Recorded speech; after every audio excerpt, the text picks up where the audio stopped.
Previously on my cybersecurity job hunt. So essentially, what I've been doing is mass applying to a bunch of cyber entry-level cybersecurity jobs like SOC analyst, cybersecurity analyst, junior security engineer, things of that nature. I've been applying to a lot of those kinds of jobs. But as of recently, I've also been kind of like switching it up a little bit. In regards to how many jobs I've applied for, I'm gonna be real, I can't give you a number because I haven't really been counting, but it hasn't been easy.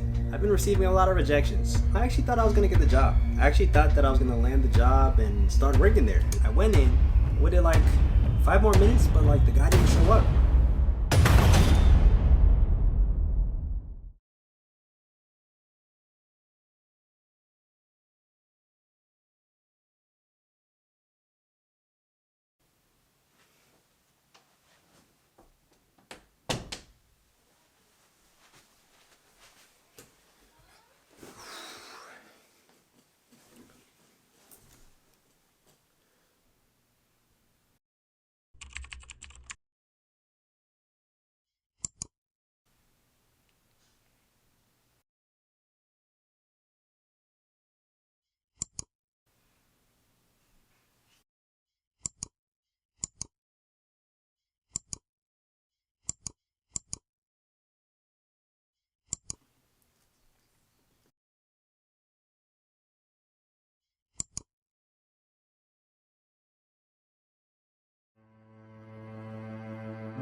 Did I get a job in cybersecurity? I know this is the question that a lot of you have been asking for. I seemingly disappeared.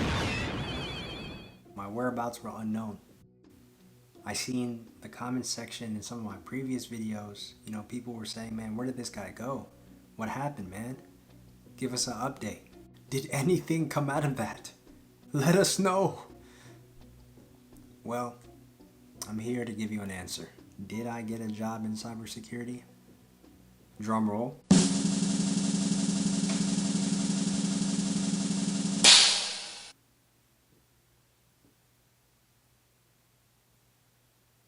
Yes. Yes. Yes. I got a job offer in cybersecurity. But there's a twist.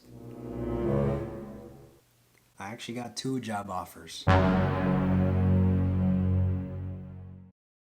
2 different jobs, companies wanted to give me an offer. And this is going to be the story of how that came to be.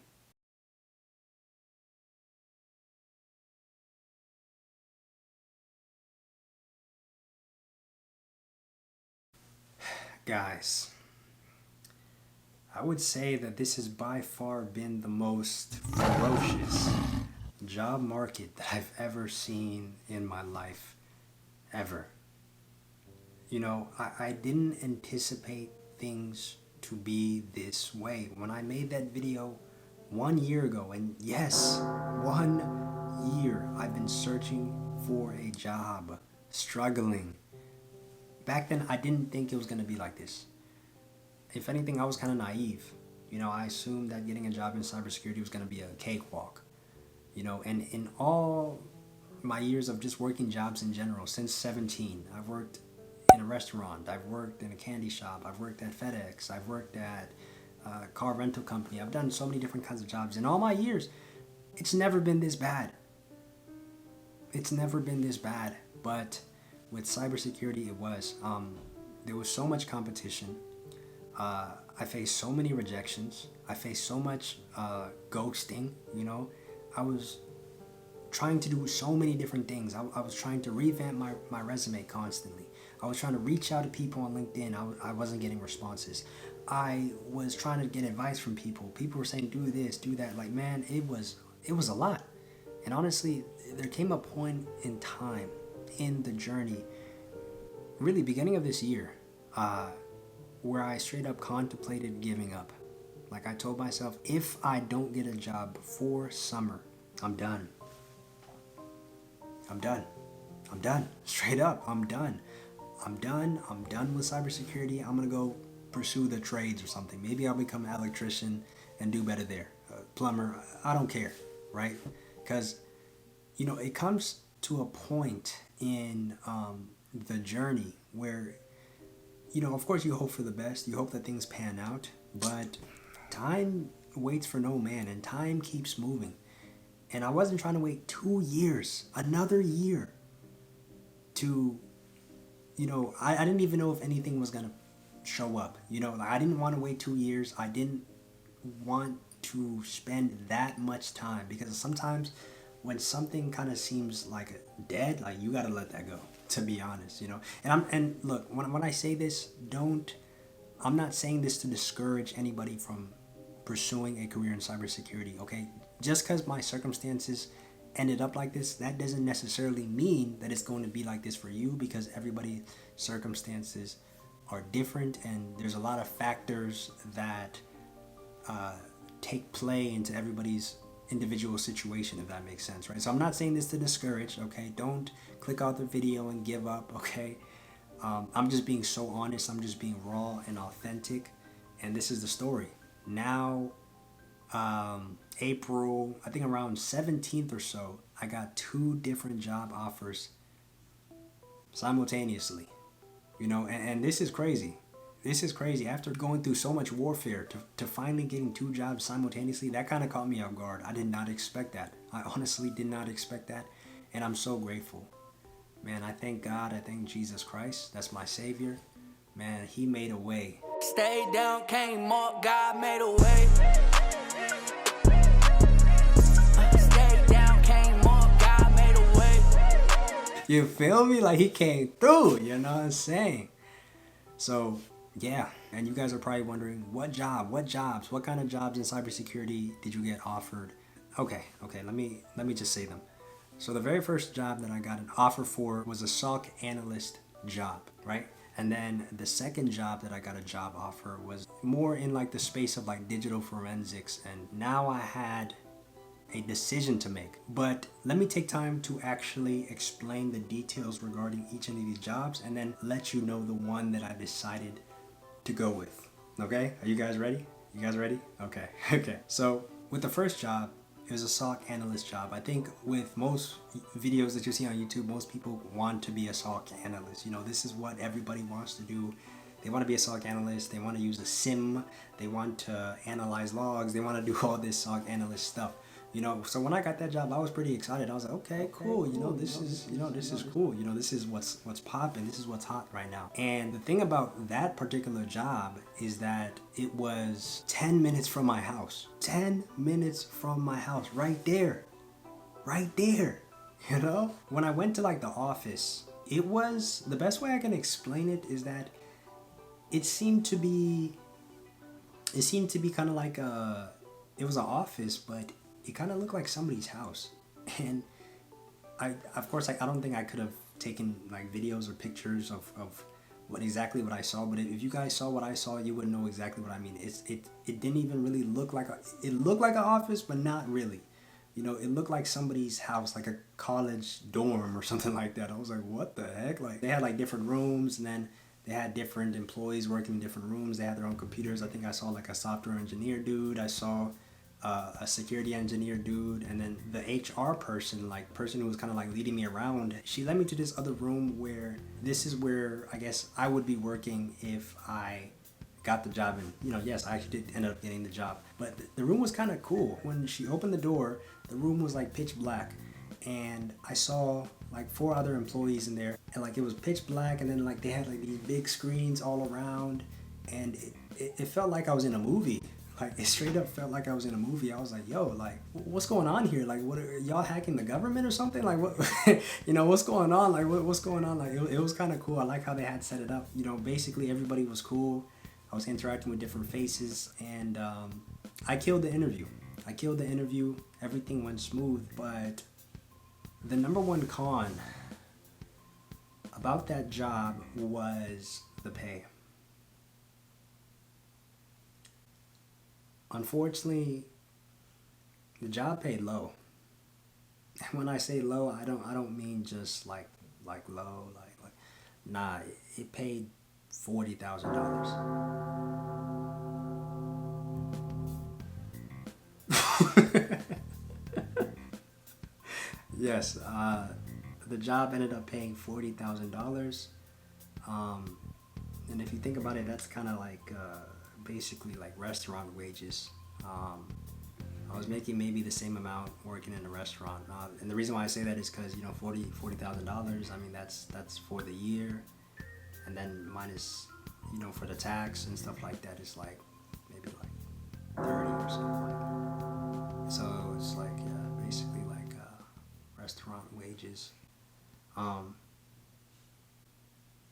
But, you know, in terms of the things that they said that I could learn, it seemed to be a breadth of things, like a lot of different things. Because, like, it was a very small company, and that's maybe why the salary wasn't so pretty. And they were saying that I might have more responsibilities than maybe your average SOC analyst, in the sense that, of course, I'll be analyzing logs and maybe using a SIM and all these things. But they were saying that if I start to catch on to things like pretty quick and start to move along in the process and I'm doing well, I might even get into things like malware analysis, or using tools like Azure, or you know, they had a lot of things going on for what they offered. So I was like, okay, the job pays low, but the experience though is invaluable. So that was option number 1. So regarding the second opportunity, so I know I mentioned digital forensics, but this role was not exactly a digital forensic analyst kind of role, but it was more of like a support role for the digital forensic and incident response teams at the company.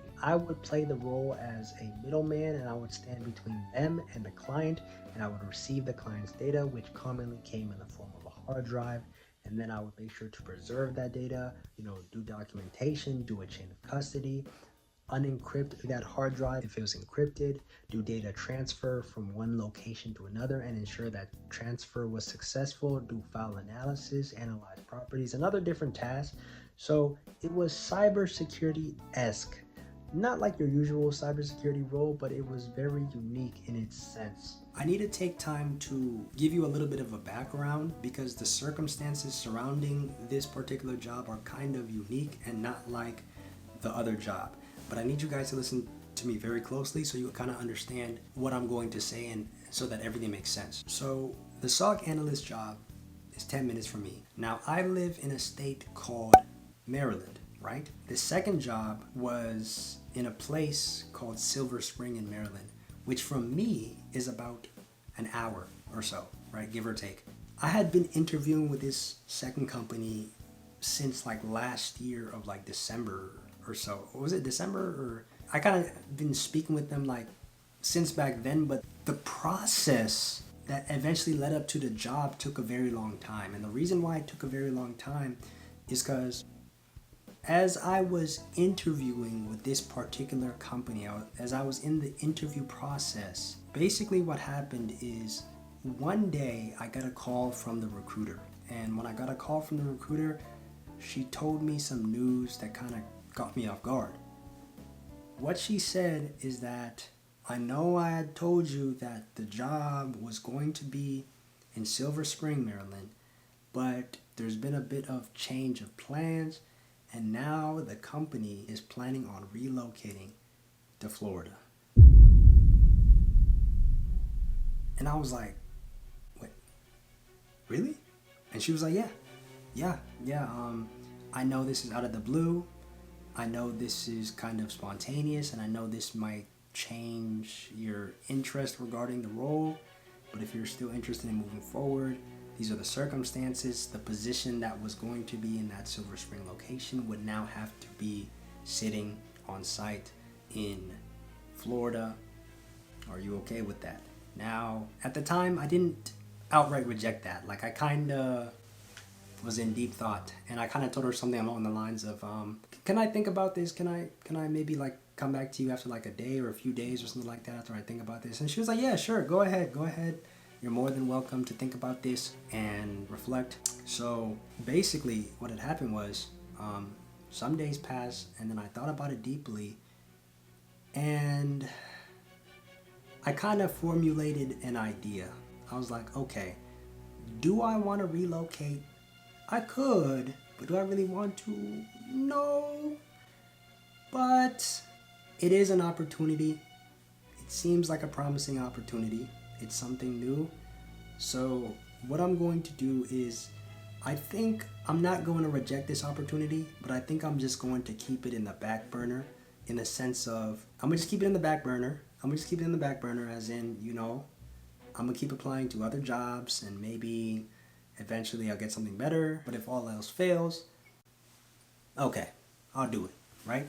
So I got back to her, and I told her, you know what? Okay, yeah, I'm interested in moving forward. Like I said, this was kind of like December, November of last year. Since the company was in this process of relocating, there's a lot going on, so I actually didn't get an offer till like April, which somehow turned out to be the same time that I got this SOC analyst opportunity. Very interesting how that played out.